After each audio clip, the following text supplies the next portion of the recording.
अस्सलाम वालेकुम नाज़रीन। आज हम देखेंगे कि किस तरीके से हम जो है ना अल्लामा इक़बाल ओपन यूनिवर्सिटी में एडमिशन के लिए अप्लाई कर सकते हैं। बहुत सारे ऐसे लोग हैं जो अप्लाई करते वक्त बहुत सारी गलतियां कर देते हैं, तो ऐसी गलती से ना सिर्फ आपका एडमिशन जो है ना वो रिजेक्ट होता है, बल्कि आपका साल भी ज़ाया होने का ख़दशा होता है।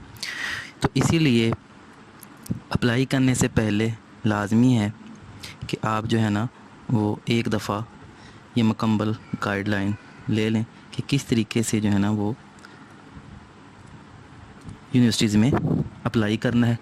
तो ये 10 मिनट की वीडियो में इंशाल्लाह आपको सारा तरीका स्टेप बाय स्टेप समझाया जाएगा कि किस तरीके से आप जो है ना वो अल्लामा इक़बाल यूनिवर्सिटी में एडमिशन के लिए अप्लाई कर सकते हैं। तो एडमिशन में अप्लाई करने के लिए सबसे पहले आपके पास जो है ना वो आपके डॉक्यूमेंट्स आप अपने पास रखें, और उसके अलावा एक अदद आपके पास पिक्चर होनी चाहिए जिसका साइज़ जो है वो 500 KB से ज़्यादा ना हो, और इंटरनेट का कनेक्शन अच्छा हो ताकि अप्लाई करते वक्त आपको किसी भी परेशानी का सामना ना हो। तो यूनिवर्सिटी में अप्लाई करने से पहले नाज़रीन हम देखते हैं कि किस तरीके से हमने अप्लाई करना है।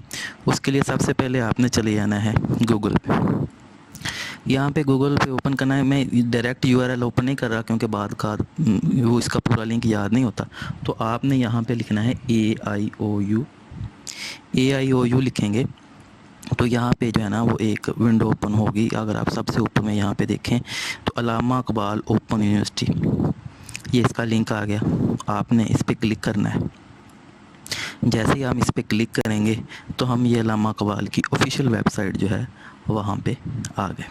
ठीक है, अब यहाँ पे आप देख रहे हैं कि बहुत सारे लिंक हैं। ठीक है, results, date sheet, roll number वगैरह। अगर आप यहाँ पे देखें एडमिशन्स में ऑनलाइन एडमिशन फॉर्म लिखा हुआ है। तो क्योंकि हमारा काम भी अभी एडमिशन के सिलसिले में है तो हमने क्या करना है, इस लिंक पे क्लिक करना है। यहाँ पे लिखा होगा ऑनलाइन एडमिशन फॉर्म। जैसे ही आप इस पर क्लिक करेंगे तो आपके पास एक न्यू विंडो ओपन होगी, एक न्यू पेज ओपन होगा। अच्छा, उसमें यहाँ पे लिखा होगा admission form for fresh student, admission form for continuous student, admission form for overseas Pakistan student और डाउनलोड प्रॉस्पेक्टस।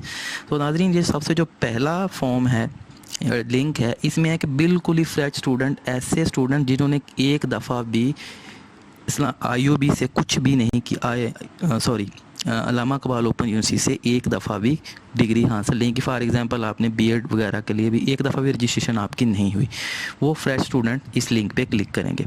अच्छा, अगर आपने ऑलरेडी वहाँ से कोई मैट्रिक किया है या FA किया है या BEd की कोई डिग्री की हुई है तो फिर आप क्या होंगे, आपकी रजिस्ट्रेशन हो चुकी होगी। तो अगर आप वहाँ से ऑलरेडी कुछ कर चुके हैं तो वहाँ पे फिर आप कंटिन्यू स्टूडेंट पे क्लिक करेंगे। कंटिन्यू स्टूडेंट का हरगिज़ मतलब नहीं है कि आप एक कोर्स कर रहे हैं और नए कोर्स के लिए अप्लाई कर रहे हैं, बल्कि इसका मतलब ये होगा कि आप पहले कोई एक कोर्स AIOU से कर चुके हैं और अब आप कोई न्यू कोर्स करना चाहते हैं तो उनके लिए ये लिंक होगा। तो लेकिन इस लिंक पे क्लिक करने से पहले मैं आपको सजेस्ट करूँगा कि आप इनकी प्रॉस्पेक्टस को लाजमी तौर पे डाउनलोड करें। क्यों डाउनलोड करें? क्योंकि यहाँ पे इन लोगों ने काफ़ी चीज़ें जो है ना वो डिटेल के साथ दी हुई हैं। आप यहाँ पे डाउनलोड पे क्लिक करेंगे तो अगर आप मैट्रिक प्रोग्राम करना चाहते हैं तो यहाँ पे क्लिक करके प्रॉस्पेक्टस डाउनलोड कर लें। FA के लिए ये है, ICOM या FA प्रोग्राम के लिए। और अगर आप दरस निज़ामी प्रोग्राम करना चाहते हैं तो यहाँ पर क्लिक करें। तो जैसे ही आप यहाँ पर क्लिक करेंगे तो ये फॉर्म क्या हो जाएगा, डाउनलोड हो जाएगा। तो मैंने इसको ऑलरेडी डाउनलोड करके लिए रखा हुआ है। तो जैसे ही आप ये नाज़रीन प्रॉस्पेक्टस डाउनलोड करेंगे तो यहाँ पे कुछ चीज़ें दी हुई हैं, आपने क्या करना है, इनको डिटेल के साथ पढ़ लेना है क्योंकि ये बहुत ज़रूरी होती हैं। तो मैट्रिक के एक ही पढ़ लें, मैट्रिक की तो वहाँ पे सारी चीज़ें जो है ना वो डिटेल के साथ दी हुई होती हैं कि किस तरीके से अप्लाई करना है, क्या क्या उसके कोर्स होते हैं। तो ये प्रॉस्पेक्टस आपको अपने करीबी जो है ना वो किसी भी दफातर से आसानी के साथ मिल सकती है, लेकिन आप यहाँ से इसको आसानी के साथ डाउनलोड भी कर सकते हैं। तो जैसे ही हमने इसको ओपन किया तो यहाँ पे ये उसका दिया हुआ है कि कितने इसने कीमत क्या है, किसने इसको जो है ना वो किया। ठीक है, अब यहाँ पे अप्लाई करने से पहले यहाँ पे कुछ शराइत दी हुई हैं, आपने इन शराइत को गौर से पढ़ लेना है ताकि आपका फॉर्म जो है ना वो क्या फ़ीस भर दें और बाद में आपका फॉर्म जो है ना वो रिजेक्ट हो जाए। तो इसमें यह है कि नए प्रोग्राम में पहली बार दाखिला लेते वक्त कोर्सेज फ़ीस के हमरा रजिस्ट्रेशन फ़ीस जमा करवाना लाजमी है कि एक तो आपकी रजिस्ट्रेशन फ़ीस अलहदा होती है और कोर्स की फ़ीस अलहदा होती है। और अगर आप न्यू स्टूडेंट हैं तो आपको कोर्स की फ़ीस और रजिस्ट्रेशन फ़ीस दोनों जमा करवानी पड़ेंगी। इसके अलावा अगर आप फ़ेल हैं, मिडल में से किसी सब्जेक्ट में से फ़ेल हैं या 9वीं में किसी सब्जेक्ट में फ़ेल हैं तो वो उसका रिज़ल्ट कार्ड या शनाख्ती कार्ड वगैरह जो है ना वो लाजमी आपने इसमें जमा करवाना है। इसके अलावा बैंक फ़ीस में जमा करवाने से पहले इस बात तसल्ली कर लें कि फ़ीस मुतल्लिका प्रोग्राम कोर्स के हिसाब से जमा करवा रहे हैं, क्योंकि फ़ीस कम होने की सूरत में आपका दाखिला नहीं होगा। तो ये कुछ छोटी छोटी चीज़ें हैं, ये प्रॉस्पेक्टस से आप पढ़ लेंगे तो आपके लिए बहुत ज़्यादा आसानी हो जाएगी। ठीक है, इसके अलावा मैं आपको एक और अहम चीज़ जो है यहाँ पर वो दिखाता हूँ इस प्रॉस्पेक्टस में कि हाँ जी, ये वाली सबसे पहले सेमेस्टर में ऑनलाइन दाखिला लेने का तरीकाकार क्या है। सबसे पहले नाज़रीन यहाँ पे उन्होंने डायरेक्ट लिंक दिया होगा, ये लिंक आप ओपन कर लेंगे तो आप डायरेक्टली उनकी वेबसाइट पे पहुँच जाएंगे। लेकिन अगर आपको उनका जो है वो एडमिशन याद नहीं है, एडमिशन मतलब उनकी जो लिंक है वो डायरेक्टली याद नहीं है, तो आप जो है ना वो ये गूगल पे जाके एडमिशन्स इन AIOU भी क्लिक कर सकते हैं। ठीक है, तो वो आपको इसी लिंक पे ले जाएगा। ठीक है, उसके बाद अगर आप फ्रेश स्टूडेंट हैं तो जैसे मैंने आपको वीडियो में बताया कि आपने स्टूडेंट पे इस लिंक पे क्लिक करना है। तो लिंक पे जैसे क्लिक करेंगे तो आपने फॉर्म फिल करना है, और फॉर्म फिल करने के लिए आपके पास जो है ना वो 4 बैंक की ये सहूलत आपको देता है, ABL, MCB, UBL और FWB। इसमें किसी भी ब्रांच में आपने फ़ीस जमा करवानी, और फ़ीस जमा करवाने के बाद जो आपका चलान फॉर्म होगा उसकी 2 कापियाँ होंगी, एक स्टूडेंट कॉपी और एक होगी बैंक कॉपी, और एक होगी आपकी यूनिवर्सिटी की कॉपी। तो आपने ओरिजिनल जो है ना वो इसके प्रिंट फॉर्म के बाद आपने उसको यूनिवर्सिटी में भेजना है। ठीक है, तो कहाँ पे भेजना है वो भी दिया गया है नीचे कि फ़ीस जमा करवाने के 48 घंटे के अंदर अंदर आपने उस यूनिवर्सिटीज़ को उसको भेजना है। जो भी चलान हुआ और चलान के साथ आपका एक एडमिशन फॉर्म निकलेगा, वो ये दोनों आपने वहाँ पे यूनिवर्सिटी के पोस्ट ऑफिस से खाने से जाकर रजिस्ट्री करवा देनी है। ठीक है, और रसीद हासिल कर लेनी है। जब क्योंकि रसीद क्यों हासिल करनी है, इसकी क्या ख़ास बात है, क्योंकि वहाँ से ट्रैक हो जाएगा रसीद से कि आपका एडमिशन फॉर्म इस वक्त पहुँचा भी है या नहीं पहुँचा होगा। तो इसमें यह है कि इनका जो है ना वो पोस्ट ऑफिस के साथ इनका माहिदा है, तो वहाँ पर आपको जाकर रजिस्ट्री करवा दें, और उसके बाद जो है ना रजिस्ट्री के पैसे आपने नहीं देने, वो यूनिवर्सिटी फ़ीस जो है ना वो पोस्ट ऑफिस का उनके साथ कॉन्ट्रैक्ट है, वो ख़ुद ब खुद उनको दे देगी। तो ये कुछ चीज़ें आपने लाजमी तौर पे पढ़ लेनी है। इसके अलावा यहाँ पे आपने जो है ना वो इनके जो सेमेस्टर शेड्यूल दिया गया है वो भी है कि जनवरी फरवरी में ओपन होते हैं दाखिले। उसके बाद किताबें कब आती हैं, क्योंकि बहुत सारे स्टूडेंट जो है ना वो दाखिला लेने के फ़ौरन बाद जो है ना वो 1 हफ़्ते में इंतज़ार शुरू कर देते हैं कि हमारी कुतुब जो है ना वो अभी तक हमें क्यों रिसीव नहीं हुई, हमें क्यों नहीं मिल रही। वो बहुत ज़्यादा परेशान होते हैं। तो उनके लिए ये है कि जब आप एक दफ़ा दाखिला भेज देते हैं उसके बाद आपको मार्च या अप्रैल इन 2 महीनों में जो है ना वो मिलते हैं, कुतुब वगैरह रिसीव होती हैं। और अगर आपका सेमेस्टर ख़ज़ां है तो फिर आपको इससे लेट मिलेंगी, मई अगस्त में मिलेंगी। ठीक है, तो ये सारा शेड्यूल आपने एक दफ़ा पढ़ लेना ताकि फिर बहुत सारे सवालात के जवाब आपको यहाँ पे आसानी के साथ मिल सकते हैं। ये उनके चांसलर वगैरह की जो है वो उन्होंने अपना वो बताया हुआ है। अच्छा, इसके अलावा यहाँ पे नाज़रीन जो है ना वो फ़ीसेस का भी बताया, ताकि दाखिला लेने से पहले आपको फ़ीसेस का पता होना ज़रूरी है। फ़ीसेस वगैरह क्या हैं, कितनी हैं इनकी, वो लाजमी तौर पे। और एक इनके प्रोग्राम कोड को भी आपको याद रखना ज़रूरी होता है। ये यहाँ पे हर क्रेडिट आवर्स लिखे हुए हैं कि कितना क्रेडिट आवर्स होंगे। ठीक है, और कौन कौन से सेमेस्टर में आपने कौन कौन से सब्जेक्ट पढ़ने हैं, और आपके पास इख्तियारी मज़ामीन क्या क्या होंगे। तो ये सारे एक साइड पे इख्तियारी मज़ामीन दिए गए। ये सारी मैट्रिक की बात कर रहा हूँ। इसी तरीके से आपका FA भी इसी तरीके से होगा। और मतलब आप सेमेस्टर 1 में कौन से सब्जेक्ट पढ़ेंगे, सेमेस्टर 2 में कौन से सब्जेक्ट पढ़ेंगे, 3 और 4 4 सेमेस्टर होंगे, इनमें आप कौन कौन से सब्जेक्ट पढ़ेंगे, और इसके साथ कौन कौन से ऐसे मज़ामीन हैं जिनको आप इख्तियारी मज़ामीन के तौर पे ले सकते हैं। उसका आपको कोड भी याद रखना होगा वो, क्योंकि जब हम अप्लाई करेंगे तो वहाँ पे ये सारी चीज़ें हमें लिखनी पड़ेंगी। तो ये नीचे फ़ीस भी इसकी दी हुई है, ये पहले आपको पता होनी चाहिए ये फ़ीस, ताकि एडवांस में कि आपको पता हो कि मैं इस कोर्स के लिए अप्लाई कर रहा हूँ और ये उसकी फ़ीस है, क्योंकि फ़ीस के बगैर जो है ना वो फिर आपका वो एडमिशन नहीं होगा। ठीक है नाज़रीन, तो ये सारी चीज़ें। अच्छा, इसके अलावा अब इनका तरीक़ाकार क्या होता है, जब आपने अप्लाई कर दिया तो क्या करना है आपको। ठीक है, तो सबसे पहले इसका दो आपको दरसी मवाद सेंड करेंगे। दरसी मवाद में क्या होगा कि नाज़रीन वो आपको कुतुब जो है ना वो सेंड करेंगे। अब IUB ने अपने आप को जो है ना वो अपग्रेड किया है, ये आपको PDF यानी कि ऑनलाइन भी कुतुब की फराहमी आपको सहूलत देती है, और इसके अलावा अगर आप हार्ड फॉर्मेट में या घर पे कुतुब मंगवाना चाहते हैं तो वो भी सहूलत ये आपको AIOU जो है ना वो मुहैया करते हैं। तो इन दोनों में से जिसमें चाहें आप जो है ना वो एडमिशन वो सिलेक्ट कर सकते हैं कि आपने जो है ना वो ऑनलाइन PDF की सूरत में पढ़ने हैं, या आपने इनका दरसी कुतुब जो है ना वो हार्ड फॉर्मेट की सूरत में हासिल करना है। अच्छा, उसके बाद आपको इम्तिहानी मशक़ें भेजी जाती हैं, वक्तन फ़वक्तन ये भेजते रहते हैं, उसको आपको हल करके दोबारा रजिस्ट्री करवाना होता है, वो इनके एड्रेस पे दिया गया है, ठीक है। और इसके साथ साथ आपको जो है ना वो असातिज़ा या आपको ट्यूटर असाइन कर दिए जाएंगे। वो ट्यूटर क्या करेंगे कि वो आपकी रहनुमाई करेंगे, मशक़ें चेक करने में, पेपर में, हर तरीके में। वो आपको ऑनलाइन ही सारा कुछ आपको पता चल जाएगा कि आपका ट्यूटर कौन सा है, उसका एड्रेस, उसका फ़ोन नंबर सारा आपको दे दिया जाएगा। और इसके अलावा आप इसमें जो है ना वो इनका एक अपना ख़ुद का रेडियो टेलीविज़न प्रोग्राम भी है, जिसमें ये अब वक्तन फ़वक्तन जो है ना वो अपने सब्जेक्ट के हवाले से जो है ना वो मवाद नशर करते रहते हैं, तो वो भी आप इसमें आसानी के साथ पढ़ सकते हैं। फिर उसके बाद आपका इम्तिहान होगा, जिसमें आपका कोई सेंटर बनेगा, करीब तरीन कोई सेंटर बनेगा, वहाँ पे आपका इम्तिहान होगा, उसके बाद रिज़ल्ट होगा और ग्रेडिंग सिस्टम होगा। अच्छा नाज़रीन, इसका ग्रेडिंग सिस्टम जो है ना वो भी देखने की ज़रूरत है आपको कि ग्रेडिंग सिस्टम इसका किस तरीके से जो है ना वो काम करता है। तो IUB में जो है अगर 40% से आपके कम नंबर हैं, इसका मतलब है कि आप फेल हैं। 40% का मतलब ये होगा कि 100 में से आपको 40 नंबर लेना ज़रूरी है। 39 मार्क्स भी अगर आपने लिए हैं तो आप फेल कंसीडर होंगे, ये बात आपने जहन में रखनी है। 40% से 49% तक डी ग्रेड है, उसके बाद 50 से 59 तक सी ग्रेड है, 60 से 69 तक बी है, 70 से 79 तक ए ग्रेड है, ये परसेंटेज बनती है इसकी। और 80 से अब आपका A+ ग्रेड होगा। तो इस तरीके से आपके ये जो दाखिला जो होता है आपका रिज़ल्ट कार्ड, उस पर ये सारे ग्रेडिंग सिस्टम प्रिंट होते हैं। तो ये सारी चीज़ें अब आपके जहन में होनी चाहिए। देखिए, जैसे ही आपने प्रॉस्पेक्टस पढ़ लिया, अब आपके माइंड में सारी चीज़ें आ गई कि मैंने सब्जेक्ट मेरे क्या हैं, मैंने अप्लाई कैसे करना है, मुझे कुतब कैसे रिसीव होंगी, मेरी दाखिला फ़ीस क्या होगी, मेरी सेमेस्टर फ़ीस क्या होगी, मुझे कितने सेमेस्टर जो है ना वो पढ़ने पड़ेंगे।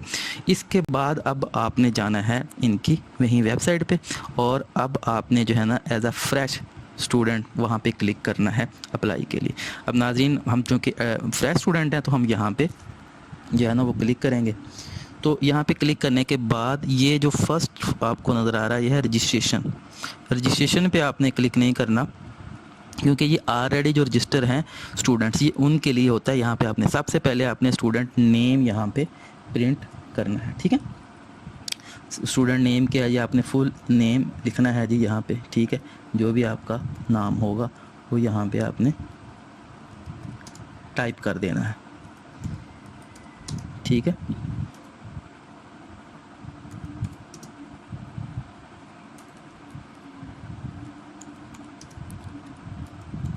जो भी आपका मैट्रिक के हिसाब से या वो CNA के हिसाब से नाम है। उसके बाद आपने फादर नेम यहाँ पे लिखना है, ठीक है। फादर नेम लिखने के बाद यहाँ पे अगर आपका CNIC बना हुआ है तो CNIC नंबर लिख दें, और अगर आपका बे फॉर्म बना हुआ है तो आपने बे फॉर्म नंबर जो है ना वो लिख देना है, ठीक है।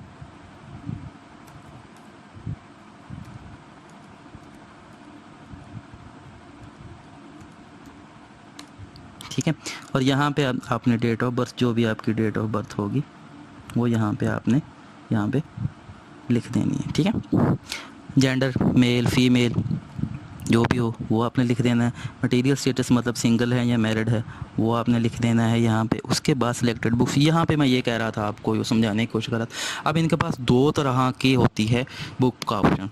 हार्ड कॉपी का मतलब ये होगा कि जिस तरह हमारे पास बुक आम बुक होती हैं, इस तरीके से ये बुक्स आपके घर में एड्रेस में जो भी एड्रेस दिया हुआ वहाँ पे भेजेंगे। सॉफ्ट कॉपी का मतलब ये है कि आपको PDF की फॉर्मेट में वेबसाइट पे ही अवेलेबल होगी, वहाँ से आप डाउनलोड करके सॉफ्ट कॉपी में ही अपने लैपटॉप या मोबाइल फ़ोन के ऊपर इसको पढ़ सकते हैं, ठीक है। अच्छा, यहाँ पे ये हम सेलेक्ट कर लेते हैं कि नहीं हमें घर पे बुक्स चाहिए, हमने वही लेना है, ठीक है। रिलीजन जो भी होगा आपने वो सिलेक्ट कर लेना है, ठीक है। ऑक्यूपेशन मतलब आप क्या करते हैं, ज़ाहिर बात है अगर आप अभी पढ़ रहे हैं, बाज़ का आप मतलब गवर्नमेंट सर्विस कर रहे हैं तो गवर्नमेंट सर्विस लिख दें, और जो भी आपका ऑक्यूपेशन होगा वो यहाँ पे लिख दें। यहाँ पे पोस्टल एड्रेस, यहाँ पे ये एक बात आपने ज़हन में रखनी है कि आपने जो एड्रेस देना है वो कोशिश करें कि कोई ऐसा एड्रेस हो जो वहाँ का मशहूर तरीन एड्रेस हो। कोई किसी शॉप का एड्रेस दे दें, या जो आप या किसी TCS ऑफिस का एड्रेस दे दें, ताकि जिस एड्रेस पे आपको आसानी के साथ कुतब जो है ना वो रिसीव हो जाएँ। नाज़रीन, बाज़ का हम ऐसा करते हैं कि हम एड्रेस ऐसा दे देते हैं कि जिसमें जो है ना वो डाक हमें बहुत देर से रिसीव होती है या उसमें बड़ा टाइम लगता है। तो उसमें मसला ये आता है कि फिर वो हमें टाइम पे किताबें नहीं मिलती, टाइम पे मशक़ें नहीं मिलती, जिससे हमें बहुत ज़्यादा परेशानी का सबब होता है। तो इसलिए कोशिश करें कि आपको एड्रेस जो है वो ऐसा एड्रेस दें यहाँ पे आपको आसानी के साथ ये सारी चीज़ें मिल सकें, ठीक है। पोस्टल एड्रेस और ये दोनों एड्रेस, जो भी आपका एड्रेस हुआ वो यहाँ पे आप टाइप करेंगे, ठीक है। एड्रेस टाइप करने के बाद यहाँ पे आप अपना डिस्ट्रिक्ट सेलेक्ट करेंगे कि आपका कौन सा डिस्ट्रिक्ट है, ठीक है। वो डिस्ट्रिक्ट सेलेक्ट कर लेंगे। अच्छा, तहसील कौन सी है जी, यहाँ पे तहसील सेलेक्ट कर लेंगे, ठीक है। लोकेशन, ये बड़ी अहम है। लोकेशन से वो आपको लोकेट कर लेंगे कि आप किस एरिया में। ये लोकेशन आप क्यों लेते हैं, बहुत सारे कहते हैं ये हमारे सिटी या तहसील की लोकेशन क्यों ले रहे हैं।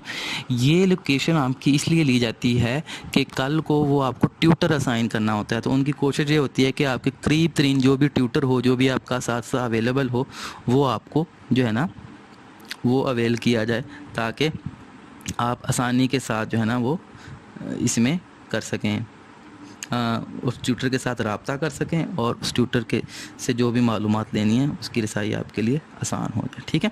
तो यहाँ पे वो ये आपका ऊपर वाला आर्जी पता होता है, पोस्टल एड्रेस, नीचे आपने जो परमानेंट होता है वो भी आपने जो है ना यहाँ पे इंटर करना है कि आपका तहसील कौन सी है, डिस्ट्रिक्ट कौन सा है और डोमिसाइल, ये सारे बड़े अहम हैं। ये आपने सारे के सारे जो है ना यहाँ पे इंटर करने हैं और यहाँ पे आपने अपना मोबाइल फ़ोन जो है ना वो इंटर कर देना है, ठीक है नाज़रीन। तो ये सारा कुछ इंटर करने के बाद आपने जो लास्ट क्वालिफ़िकेशन थी आपकी, बैचलर थी, पोस्ट ग्रेजुएट थी, जो भी थी वो यहाँ पे इंटर कर देनी। अच्छा, उसके बाद अब आपने यहाँ पे अपनी फ़ोटो इंटर करनी है, ठीक है। तो फ़ोटो जो है वो ऐसे इंटर करें कि जिसका साइज़ कम हो, ठीक है। अगर ज़्यादा साइज़ वाली फ़ोटो एंटर करेंगे तो वो आपके लिए प्रॉब्लम का बायस बन सकती है, ठीक है। वो फिर अपलोड नहीं होगी, ठीक है। तो आप कोशिश करें कि पहले ही तस्वीर जो है ना कोई अच्छी सी सिलेक्ट करके उसका जो है ना उसका साइज़ कम कर लें, ठीक है। और वो कोई सेल्फ़ी टाइप ना हो, इस तरीके का हो कि बैकग्राउंड उसका ब्लू हो, ठीक है।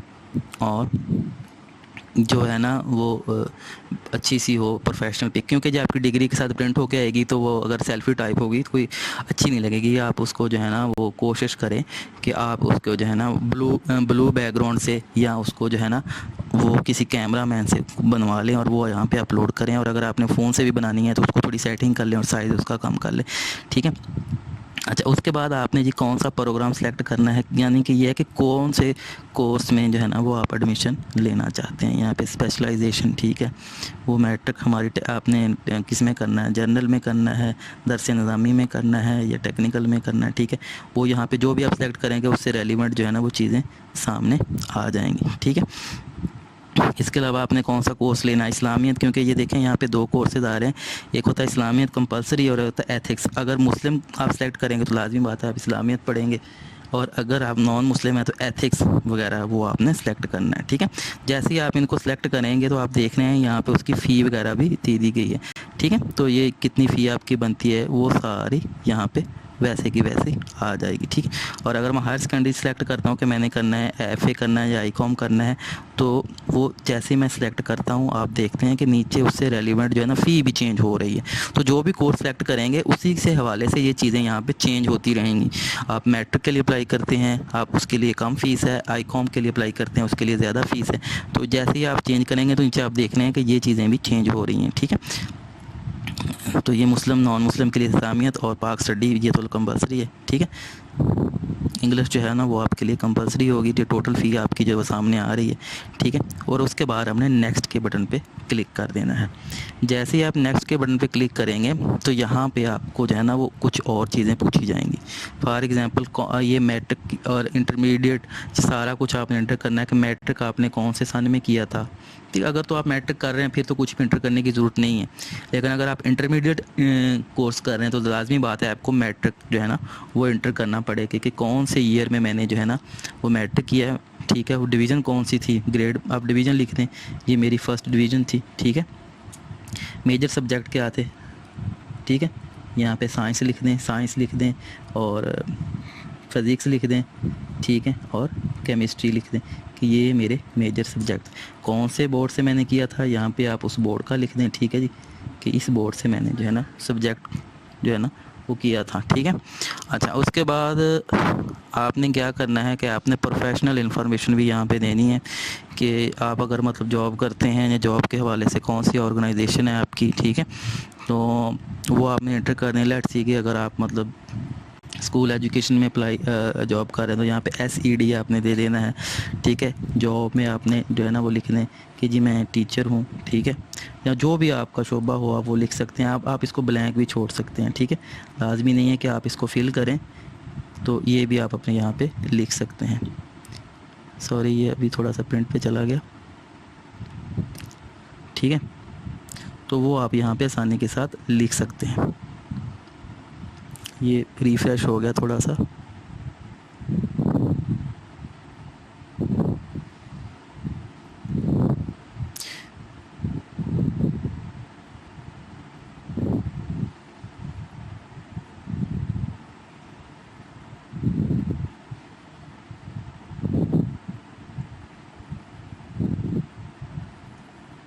हाँ, एक मिनट नाज़रीन,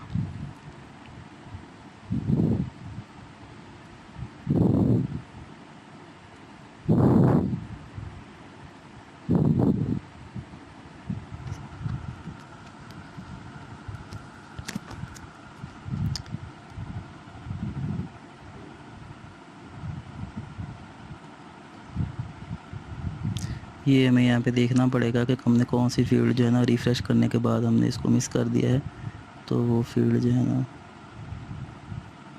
चलें। अच्छा, उसके बाद यहाँ पे प्रिंट का ऑप्शन आएगा। जैसे ही मतलब आपने वो सारा कर लिया और उसके बाद आप यहाँ पे इसको प्रिंट कर सकते हैं।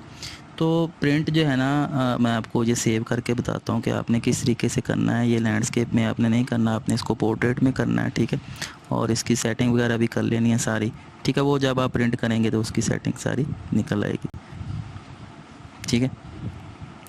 तो यहाँ पे मैं आपको एक बात बतानी थी, वो ये बतानी थी कि जैसे ही आप इसको पहले सेव कर लें, तो सेव करने के बाद देखें ये इस तरीके का एक वो आपका फॉर्म निकलेगा, ठीक है। जब ये सारा आप अप्लाई कर देंगे तो वो आपका एक एडमिशन फॉर्म निकल आएगा।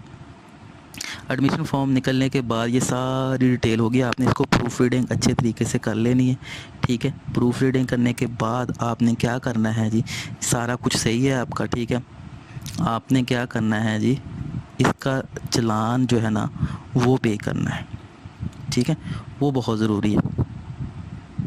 ये देखें कि ये आपका, आपने यहाँ पे सिग्नेचर करने हैं। सिग्नेचर करने के बाद ये सारा फॉर्म आपने ले जाना है यूनिवर्सिटी में, सॉरी बैंक में। तो बैंक में ABL UBL जो भी दिया हुआ है वहाँ पे ले जाएंगे, तो ये फॉर्म आपने उनको दे देना। जैसे आप उनको फॉर्म देंगे तो ये आपकी जो अमाउंट है वो ऑटोमेटिकली, वो इतनी फ़ीस वो आपको वहाँ पे देनी पड़ेगी बैंक में। देने के बाद वो एक कॉपी खुद रख लेंगे और एक कॉपी वो आपको दे देंगे, ठीक है।